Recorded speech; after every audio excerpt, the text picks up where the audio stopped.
우리 교회는 서로를 사랑하고 세워주는 그런 아름다운 공동체입니다. 오늘도 주님 안에 서로 축복하며 예배하며 또 하나님 앞에 나와서 예배하는 여러분의 가정과 또 삶의 자리 가운데 더 크신 하나님의 평강의 은혜가 있기를 간절히 축원합니다. 오늘 우리가 대림절 첫 주를 맞이했습니다. 4주 동안 우리가 그래서 대림절 또 예배를 드리게 됩니다. 그리고 5주째는 성탄주일을 통해서 또 하나님께 또 예배를 드리게 됩니다. 대림절에 오시는 주님을 기다리며 경건의 삶을 통해서 우리는 소망의 등불을 또 켜는 이런 은혜의 절기입니다. 이 절기에 더욱더 우리가 주님을 가까이 하는 하나님 말씀 가운데 또 순종하고 살아가는 그런 은혜의 시간들이 되시기를 간절히 소망합니다. 특별히 첫 번째 촛불은 이 소망의 빛이에요. 우리가 대림절 그러면 소망의 빛을 우리가 밝히게 되는데 어둠이 깊어갈수록 작은 빛은 더 어떻게 져요? 선명해지죠. 주변이 어둠이 깊어가면 갈수록요 아무리 작은 빛이라도 그 빛은 더 선명하게 다가오게 됩니다. 혼란의 시대일수록 소망의 빛은 더 밝게 비치게 된다는 사실입니다. 하나님이 이 빛을 통해서 우리에게 말씀하십니다. 아직 어둠 같으나 이미 새벽이 가까이 왔다 말씀하십니다. 절망 같으나 내가 너희 안에 소망을 비춘다 하나님께서 말씀하십니다. 그래서 대림절은 단순한 기다림이 아니에요. 오직 믿음 안에서 우리는 새 희망을 갖는 소망을 비출 수 있는 그런 길을 열어가는 그런 대림절 기간인 줄 믿습니다.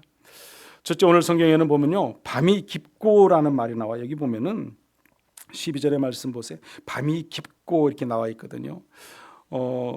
우리가 삶의 자리 가운데 살아갈 때 밤과 낮이 분명히 있습니다. 그러면 여러분 하루 중 가장 어두운 시간이 언제쯤일 것 같아요? 24시간 중에서 언제가 가장 어두울 것 같아요? 12시. 사람들은 대부분이 자정이 가장 어두울 것이다 그런 생각을 한다고 그래요. 그런데 그게 아니고 새벽이에요. 새벽 동트기 전. 그러니까 해가 뜨기 전이 가장 어둡다고 그래요.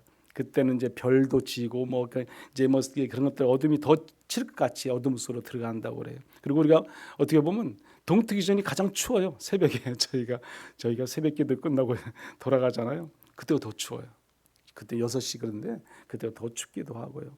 그와 같이 우리가 어둠이 가장 짙은 시간은 새벽이라고 말하기도 합니다. 무슨 시간으로 말하면 4시다 몇 시다 이제 이렇게 정할 수는 없지만 그렇게 사람들은 말하고 있습니다.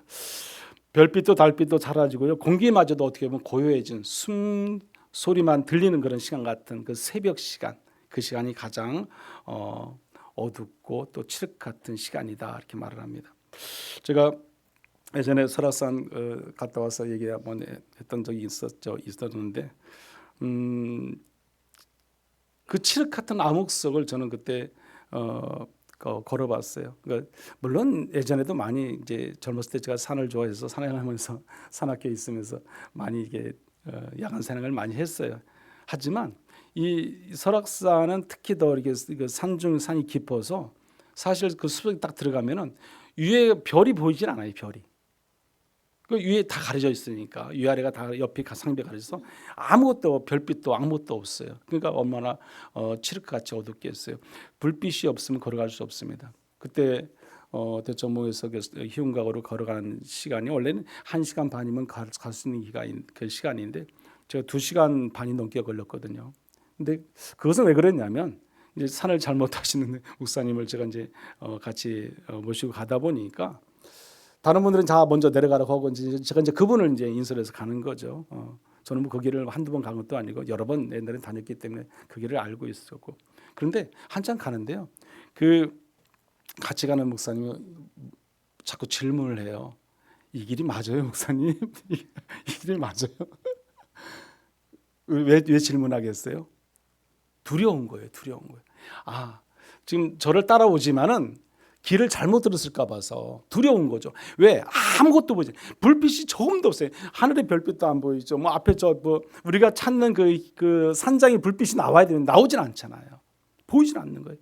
사실 1시간 반이면 걸어갈 거리인데 1시간 반이면 저 같으면 예전에 다니면은 1시간 좀 넘으면 그냥 가요. 거기까지. 그 정도 거리밖에 안 되는데 2시간 40분을 걸렸으니까 배로 걸렸지. 배로.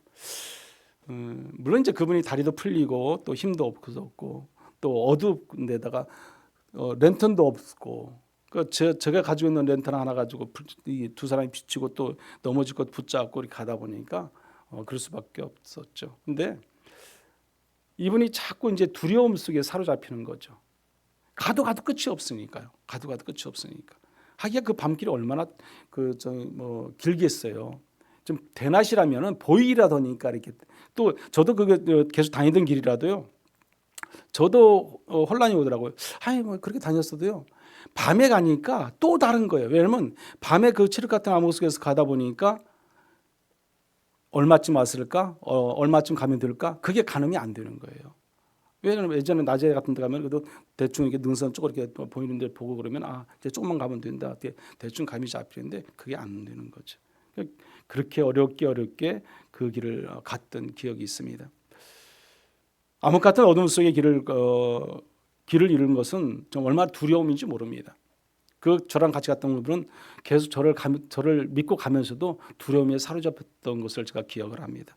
왜 그렇습니까? 그걸 어떻게 보면 너무 길게 암흑 속으로 가니까 믿지를 못할 수 있는 거죠.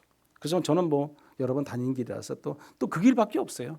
그 길밖에. 원래 그 설악동에서 올라오는 대천봉 가는 게 그 길밖에 없습니다. 저는 다 알고 있으니까 아무 괜찮은데 그분은 참 두려웠겠다는 생각을 해봤습니다. 그렇게 하다가 한참 가다 보니까 정말 희웅에서 비치는 그 불빛이 딱 나오는 거예요. 그때는요, 저도 힘들고 지쳐 있다 보니까 얼마나 그 빛이 반가운지 몰라요. 그 빛 하나가 너무 반갑더라고요. 너무 반가워요. 그분은 더 말할 것도 없이 저도 더 힘을 얻고 그분을 손잡고 이렇게 하산해서 내려왔던 어떤 기억이 있습니다. 사랑하는 성도 여러분, 우리의 인생도 이와 같을 때가 있습니다. 우리가 어둠을 너무 깊게 가다 보면은 손끝조차도 보이지 않을 때가 있다는 것이죠. 그때 하나님께서 우리에게 말씀합니다. 작은 빛 말씀 한 구절, 기도 한마디, 위로의 한 문장이 어떻게 말합니까? 이렇게 말씀하는 겁니다. 아침이 오고 있다. 밤은 깊지만 낮은 가까워졌다 말씀합니다. 그렇습니다. 밤이 깊어지면 뭐가 가까워져요? 아침이 가까워지는 거예요. 아침이. 오늘 우리는 로마서 말씀 속에서 밤이 깊고 낮이 가까웠다는 이 하나님의 신호를 들을 수 있는 그런 신앙, 그런 믿음이 있기를 간절히 소망합니다. 이 시기를 알라고 했어, 알라. 그러니까 여기서 오늘 분명히 말씀하는 11절과 12절 말씀 속에 보면 그래서 크로노스와 카이로스라는 그런 헬라어 말씀이 이게 이제 우리가 생각할 수가 있습니다. 우리가 한두 번씩 다 들어본 말씀이지만 오늘 본문에 보면 이런 말씀이 있거든요. 이 보세요. 밤이란 말이 나와요. 밤이요. 이 밤이란 것은 이 밤이 깊었다는 그런 뜻이잖아요. 여러분이 빛이 없음을 한번 상상해 보세요. 밤이 깊었다는 뜻이. 여기서 한번 12절 말씀을 한번 같이 읽어볼까요? 12절. 밤이 깊고 낮이 가까웠으니 그러므로 우리가 어둠의 일을 벗고 빛의 갑옷을 입자. 아멘. 여러분 여기 아름답게 장식된 물론 이제 트리 나무도 있어요. 어제 저 별까지도 불빛을 이렇게 감아서 이렇게 달아놨어요. 반짝반짝 빛이 나잖아요. 어둠 속에서 있을 때 이 빛은 더 아름답게 비치게 되어 있어요. 근데 어둠 가운데 여기 불을 다 껐다 치고 여기 불빛이 없다 생각해 보세요. 이건 아무 의미가 없어요. 그렇잖아요. 왜? 이 트리 나무가 있는지 없는지조차도 알 수가 없잖아요. 마찬가지로 여러분들이 비싸게 주고 사서 끼고 있는 다이아몬드도 마찬가지예요. 여러분 목걸이든 뭐든 다이아몬드든 빛이 없으면요 그게 빛이 나지 않습니다. 돌덩어리와 같은 거죠. 그렇지 않습니까? 아무 의미가 없는 거죠. 내가 아무리 귀하고 좋은 것을 내가 가지고 끼고 있다 할지라도 밝은 빛이 있어야 해서 그것이 빛나게 되어 있다는 것입니다. 그래서 빛이 없으면 어둠이라는 거죠. 성경이 말하는 빛은 단순한 밝음이 아니라 하나님의 계시와 임재를 우리가 말씀하고 있어요. 우리의 눈에는 어떤 인간의 능력이 있어도 빛 하나님의 은혜가 없으면 우리는 아름다운 그 진리 자체를 알 수 없고 이해할 수 없고 깨달을 수 없다는 것입니다. 눈이 있어도 빛이 없으면 못 봅니다. 빛이 있을 때 비로소 우리의 진리와 아름다움을 우리는 볼 수 있게 된다는 사실이에요. 그러므로 우리의 능력보다 더 중요한 것은 하나님의 빛 안에 우리가 사는 것이죠. 하나님의 빛 안에 살아갈 때 우리는 빛을 드러내고 나타낼 수 있습니다. 바울은 이렇게 말합니다. 오늘 11절 말씀인데 한번 같이 읽어볼까요? 11절. 또한 너희가 이 시기를 알거니와 자다가 깰 때가 벌써 되었으니 이는 이제 우리의 구원이 처음 믿을 때보다 가까웠음이라. 아멘. 이 시기를 알거냐 했어요. 이 시기를 알겠다. 이 시기라는 말이 중요하죠. 헬라에 있어서 이 시기의 개념이 두 가지로 나오는 거예요. 아까 제가 금방 말씀했던 것처럼 크로노스 시간과 카이로스의 시간입니다. 여러분, 크로노스의 시간이라는 자체는 그냥 우리가 일상생활 쓰고 있는 시간이 지금 저 뒤에 시계처럼 돌아가는 시간, 뚝딱거리고 돌아가는 시간을 말하는 거죠. 그러나 이 카이로스라는 것은 하나님의 은혜의 시간, 하나님의 은혜의 시간. 하나님의 은혜가 우리에게 주어지는 시간이라는 거죠. 그래서 분명히 우리가 다름을 알 수 있습니다. 지금은 우리가 회개할 때고 지금은 우리가 은혜 받을 만한 때라는 그 부르시는 하나님의 때예요, 때. 그 시기라는 거죠. 오늘 본문에서 우리에게 말씀합니다. 이제는 크로노스만 살지 말고 카이로스를 깨닫고 살아가라, 그런 말씀이에요. 이 말씀이 너희는 이 시기를 알거니와 자다가 깰 때라는 거죠. 깰 때. 지금은 이런 때라는 것이죠. 자다가 깰 때가 벌써 되었으니 밤이 깊고 낮이 뭐였다? 가까웠다, 그런 말씀입니다. 여기서 때의 카이로스는요, 단순히 시계를 가리키는 건 시간이 아닙니다. 주의 재림이 다가오는 하나님의 정하신 특별한 시간을 우리에게 말씀하는 겁니다. 밤이 깊고라는 말은 영적 어둠이 절정에 달했다는 거잖아요. 영적 어둠. 깊은 밤에 무엇이 일어나겠습니까? 어둠 속에는 하나님께서 원치 않은 일들이 수없이 많이 일어나게 됩니다. 죄가 만연하고요, 세상이 혼란하고요, 신앙이 흐려질 때 더 이상 믿을 수 없는 그런 상태를 말합니다. 여기 오늘 12절에 낮이 가까웠으니 이렇게 말씀하거든요. 이 낮이 가까웠다는 말은 하나님이 일하심, 다시 말씀은 카이로스의 시간이 가까웠다는 것이에요. 구원의 완성이 가까이 오고요, 우리 죄림주로 주님이 다시 오실 날이 가까워졌다는 것입니다. 하나님이 심판하고 새롭게 하시는 날이 어때요? 문 앞에 다 와 있다는 것이죠. 앞서 말씀드렸지만 새벽 4시가 가장 깜깜합니다. 새벽 시간이 깜깜하다는 거죠. 하지만 그때가 되면 곧 우리는 해가 뜨기 직전임을 우리가 알아야 되는 거죠. 아침이 다가온다는 것을 알아야죠. 밝아짐이 다가온다는 것을 우리는 분명히 알아야 됩니다. 세상이 어두워 보일수록 오히려 주님의 빛은 어디에 있다? 가까이에 있다는 뜻이에요. 그러므로 사랑하는 성도 여러분, 그냥 시간 우리가 크로노스를 우리가 흘려보내지 마시고 더 우리는 지금이 하나님이 부르시는 그런 카이로스의 시간 속에서, 때 속에서 우리가 늘 살아가는 은혜 있는 성도의 삶이 되시기를 바랍니다. 오늘 성경은 말합니다. 낮에와 같이 단정히 행하라, 이렇게 말씀해요. 오늘 13절 14절의 말씀 속에서 나오는 말씀인데, 이제 바울은 이렇게 권면하거든요. 낮에와 같이 단정히 행하고 그랬어요. 아직은 밤이라는 것이죠. 그러니까 이미 낮이 가까웠었기 때문에 성도는 밤처럼 살지 말고 이제는 너희들이 낮처럼 살아라, 이제 그런 말씀이잖아요. 밤은 숨기고 감추는 시간입니다. 그러나 낮은 드러나는 시간이 낮입니다. 아직은 세상이 어둡고 아무도 나를 보지 않는 것 같아도 성도는 하나님과 사람 앞에서 서 있는 것처럼 우리는 늘 이 땅의 삶을 살아가야 되는 것입니다. 그래서 바울은 13절에 이렇게 말하는 겁니다. 우리 한번 13절 말씀 같이 한번 읽어보죠. 낮에와 같이 단정히 행하고 방탕하거나 술 취하지 말며 음란하거나 호색하지 말며 다투거나 시기하지 말고. 아멘. 자, 여기 보면요, 술 취함과 방탕, 음란, 다투는 것들, 시기하는 일들, 이 밤의 일이라고 부르고 있어요. 밤의 일. 그런 모든 것은 밤의 일이에요.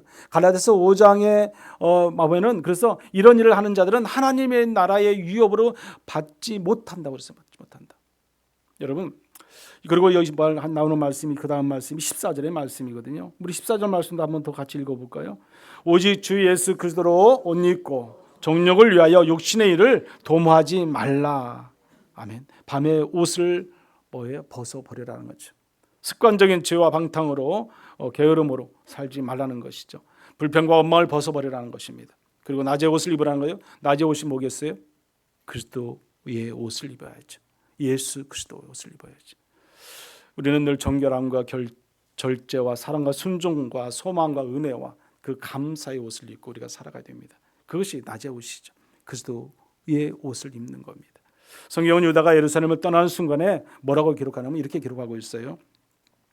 유다가 그 조각을 받고 곧 나가니 밤이라라 그랬습니다. 밤이라라. 요한복음 13장 30절의 말씀입니다.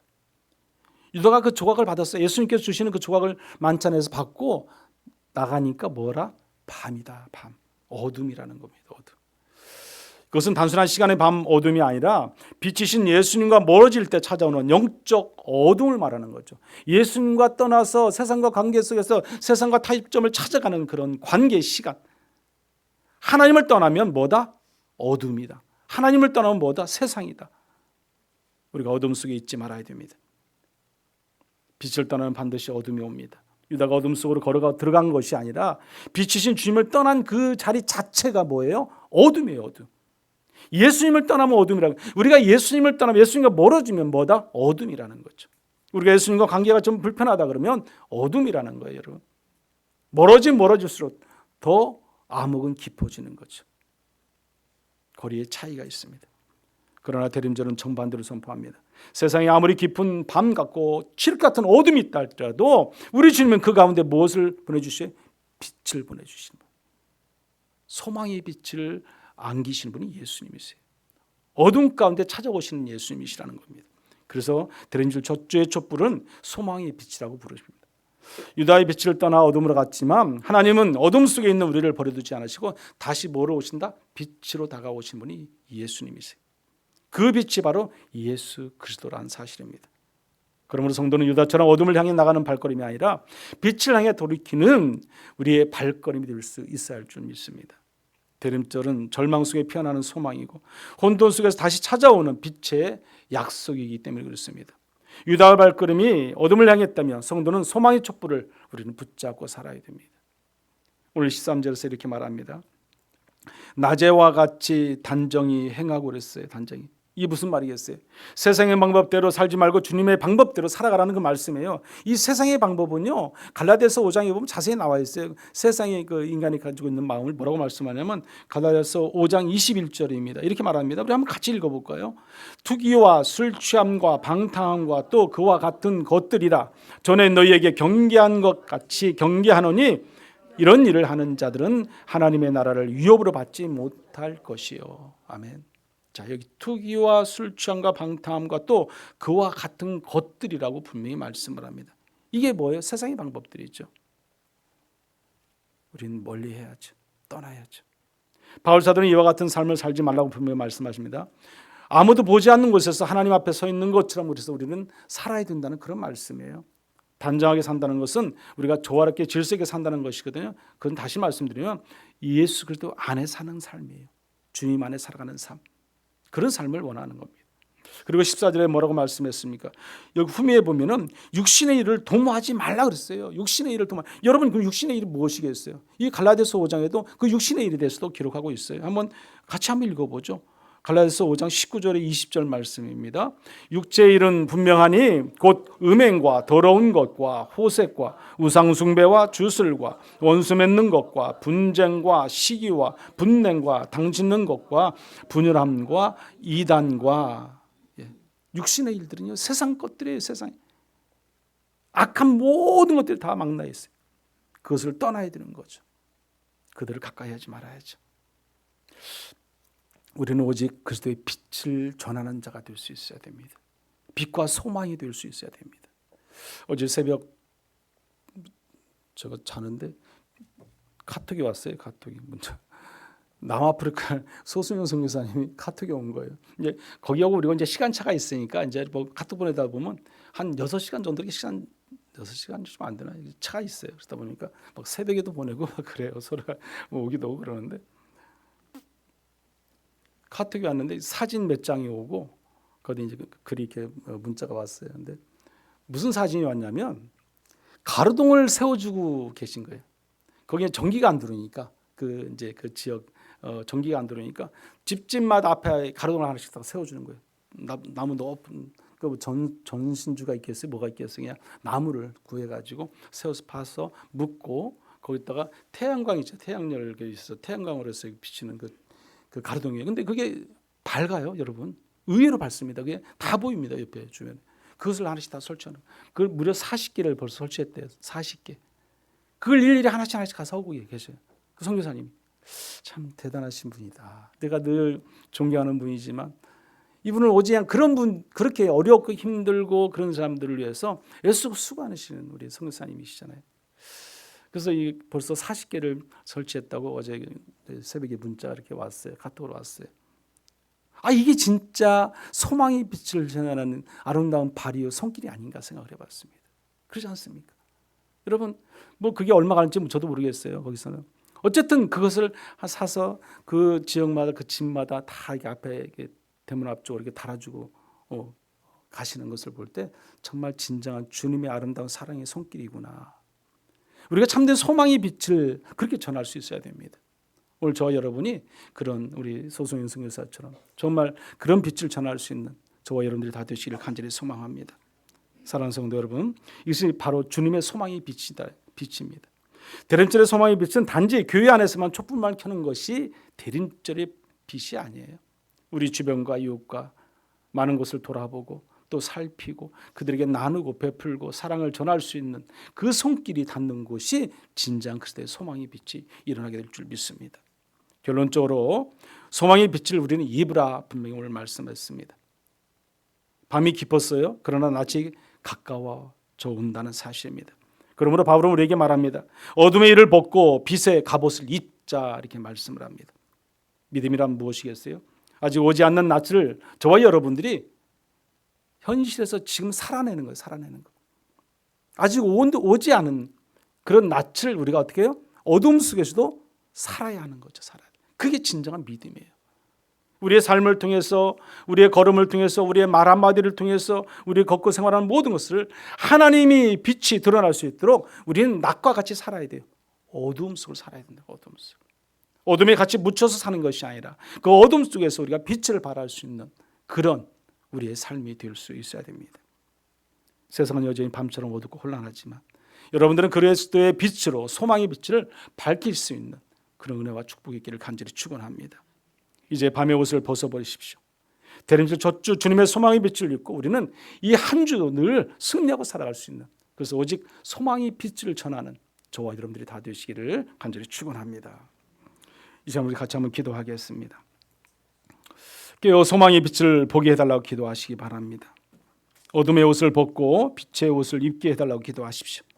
소망의 빛을 전하는 우리의 가정이요 교회가 다 되게 해달라고 시간 같이 한번 기도하겠습니다. 주여 한번 저 기도합니다. 주여, 고맙고 감사하신 하나님 아버지, 대림절 첫 주를 저희들이 맞이했습니다. 우리가 깨어 소망의 빛을 볼 수 있게 하여 주시옵소서. 어둠 속에서 깨어 일어나게 도와주시고 빛을 발할 수 있는, 우리가 낮과 같은 삶을 살아낼 수 있는 그런 신앙, 그런 믿음을 허락하여 주시옵소서. 어둠의 옷을 벗게 하여 주시기를 원합니다. 빛의 옷을 입게 하여 주시옵소서. 오직 소망의 빛을 전하는 우리의 가정들이 되게 하시고, 우리의 교회가 되게 하시고, 우리 직장과 사업장이 되게 하시고, 우리의 삶의 자리가 되도록 하나님 은혜를 더하여 주시옵소서. 날마다 하나님 보시기에 아름다운 빛을 전할 수 있는 어둠 속에 소망의 빛이 일어나는 놀라운 역사가 이번 대림절 기간을 통해서 일어나게 도와 주시옵소서. 은혜를 더하여 주시옵소서. 소망을 더하여 주시옵소서. 은혜로우신 하나님 아버지, 밤의 깊은 이 시대 속에서 영적으로 잠들지 않도록 저희들을 깨워주시고 하나님 인도하여 주시옵소서. 밤이 깊고 낮이 가까웠다는 주님의 음성을 들을 수 있는 신앙, 믿음으로 살아가는 우리 모두가 되도록 인도해 주시옵소서. 우리가 더 이상 이제 흘러가는 어떤 시간 속에서 무감각하게 살지 않게 하시고 새롭게 날마다 깨어나는 그런 시간임을 우리가 알게 하여 주셔서 더욱더 하나님 은혜 가운데 살아갈 때마다 빛된 소망을 가지고 살아가는 우리 모든 성도의 삶이 되도록 인도해 주시옵소서. 특별히 우리 교회가 대림절을 맞아서 교회 안에서만 촛불을 켜는 것이 아니라 가정과 이웃과 열방 가운데 복음의 빛, 사랑의 빛, 소망의 빛을 전할 수 있는 그 불을 밝힐 수 있도록 의의 은혜를 더하여 주시옵소서. 예수님의 이름으로 기도드립니다. 아멘.